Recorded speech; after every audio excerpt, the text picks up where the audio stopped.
புரட்சித் தலைவர் எம்ஜிஆர் அவர்கள் தான் தொடங்கியிருக்கும் தாய் வார இதழின் லேஅவுட் ஓவியராக பணிபுரியும் ஜானி நெல்லை மாவட்ட மாநாட்டிற்காக பத்திரிகையில் விளம்பரம் கொடுக்க தயார் செய்யப்பட்ட டிசைனை கொடுக்க அதை பார்த்து கொண்டிருந்தார் எம்ஜிஆர் அவர்கள்.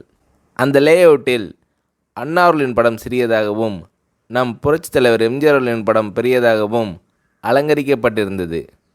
கோபம் கொப்பளிக்க ஜானி அவர்களிடம், இந்த கட்சி எம்ஜிஆர் திராவிட முன்னேற்ற கழகம் அல்ல, அண்ணா திராவிட முன்னேற்ற கழகம்.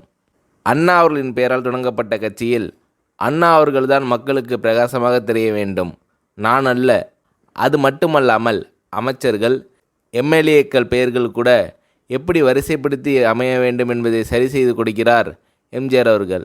சரியென்று தலையசைத்த ஜானியை கையோடு அழைத்து கொண்டு டைனிங் டேபிளில் உட்கார வைத்து சாப்பாடு பரிமாறுகிறார் எம்ஜிஆர்.